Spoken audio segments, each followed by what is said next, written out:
युधिष्ठिराचीच एक गोष्ट. ही सगळी मुलं जेव्हा गुरुकुलामध्ये शिकत होती तेव्हा गुरूंनी 3 वाक्य मुलांना सांगितली. कुठली होती ती 3 वाक्य? त्यांनी सांगितलं, सत्यम वद, धर्मम चर, स्वाध्यायात मा प्रमोद. खरं बोला, धर्मानं वागा आणि स्व अध्ययनापासून कधीही थांबू नका, म्हणजे सातत्यानं ते करत राहा. सत्यम वद, धर्मम चर, स्वाध्यायात मा प्रमोद. मुलांना सांगितलं पाठ करून या. दुसऱ्या दिवशी सगळ्यांची पाठ झाली होती.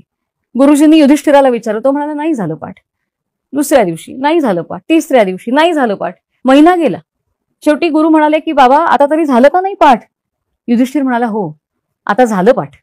सत्यम वद, धर्मम चर, स्वाध्यायात्मा प्रमोद. झालं पाठ. गुरुजी म्हणाले, अरे 3 वाक्य पाठ करायला तुला एवढा वेळ लागतो? युधिष्ठिराने उत्तर दिलं, ही 3 वाक्य फक्त वाणीने पाठ केली नाहीत, तर ती आधी आचरणामध्ये आणली. गेला महिनाभर मी असत्याला स्पर्श सुद्धा केलेला नाही. मी कायम धर्मानं वागलो आणि स्वाध्यायाला विन्मुख झालो नाही. महिनाभर मी हे करून पाहिलं आणि मगच माझ्या वाणीवरनं हे आलं. धर्ममचर, सत्यमवद, स्वाध्यायात्मा प्रमोद हे युधिष्ठिराचं वैशिष्ट्य आहे. स्वतः आचरणात आणल्याशिवाय युधिष्ठिर ते बोलला नाही आणि म्हणून हे जरी आदर्शवादी असलं तरी युधिष्ठिरासारखी व्यक्ती ते आत्मसात करू शकते. आणि हा यक्ष कोण होता? म्हणजे तो बगळा होता. युधिष्ठिर म्हणतो सुद्धा त्याला ना की बाबा तू दिसतोयस बगळ्याच्या रूपात, पण तू बगळा नाहीस हे मला माहिती आहे, मग तू कोण आहेस? तो यक्ष होता, पण तो यक्षही नव्हता, तो यमधर्म होता. म्हणजे युधिष्ठिराचेच वडील होते आणि युधिष्ठिराची परीक्षा घेण्यासाठी म्हणून ते तिथे आलेले होते. हा सुद्धा भाग किती महत्वाचा. वडिलांनी अधनमधनं आपल्या मुलाची परीक्षा घेतली पाहिजे. माझं मूल उत्तमच आहे असं म्हणण्यापेक्षा आधी परीक्षा घ्यावी आणि तो खरंच त्या पातळीवर आहे का याची चाचपणी करावी. फक्त आताच परीक्षा घेतली नाही यमधर्मानं, आणखीनही 2 गोष्टी सांगितल्या जातात. म्हणजे जेव्हा सगळं महाभारत संपलेलं आहे आणि आता हळूहळू स्वर्गारोहण चालू आहे, त्यावेळेला द्रौपदी, नकुल, सहदेव, अर्जुन हे सगळे हळूहळू मृत्युमुखी पडतात. स्वर्गापर्यंत पोहोचणारा असतो तो युधिष्ठिर आणि त्याच्याबरोबर चालणारा एक कुत्रा. युधिष्ठिर स्वर्गाच्या अगदी जवळ येतो तेव्हा इंद्र स्वतःचा रथ घेऊन येतो आणि इंद्र त्याला म्हणतो तुम्ही माझ्या रथामध्ये आरूढ व्हा. त्यावर युधिष्ठिर म्हणतो मी एकटा नाही येणार, हा माझ्या बरोबर आहे कायम, तेव्हा कुत्र्याला घेऊनच येणार. इंद्र म्हणतो कुत्र्याला परवानगी नाही, कारण अजून त्याचं बरंच काही व्हायचं आहे, त्यामुळे तुला यायचं तर ये. त्यावर युधिष्ठिर म्हणतो जर हा आला नाही तर मी सुद्धा आतमध्ये पाऊल टाकणार नाही. मला स्वर्ग नाही मिळाला तरी चालेल, पण ह्याला अर्धवट सोडून मी जाणार नाही.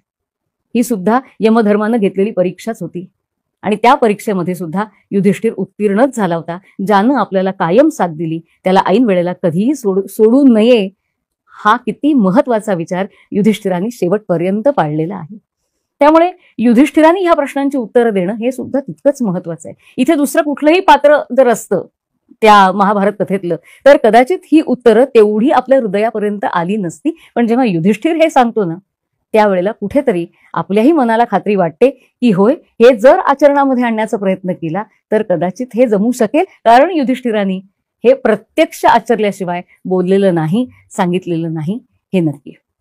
एक छोटासा भाग आहे यक्षप्रश्न हा आरण्यक पर्वातला, पण ह्या यक्षप्रश्नानं आपल्याला किती वेगवेगळे मार्ग दाखवलेत, किती प्रश्नांची उत्तरं दिलेत. खरं सांगायचं तर एक एक प्रश्न घ्यावा आणि त्या प्रश्नावरती चिंतन करावं. मग तो एवढूसा यक्षप्रश्नाचा भाग कदाचित 3 महिने आपल्याला पुरेल, कदाचित 6 महिने पुरेल.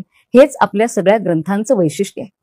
म्हणजे कधी कधी असं होतं की आपलाच लेख 3-4 वर्षापूर्वीचा आज आपल्याला वाचवत नाही, पण भागवत असेल, महाभारत असेल, रामायण असेल, काय या ग्रंथांमध्ये की इतकी वर्ष हे ग्रंथ टिकले?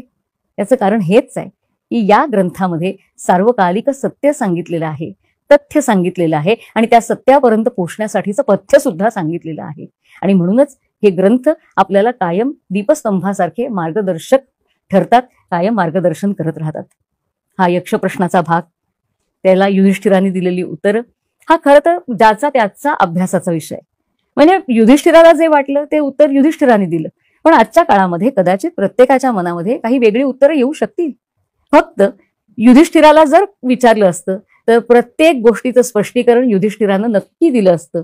असं स्पष्टीकरण आपल्यालाही आपल्या उत्तराचं देता आलं तर आपलं उत्तरही तितकंच योग्य असेल, किंबहुना सार्वकालिक असेल असं म्हणायला हरकत नाही.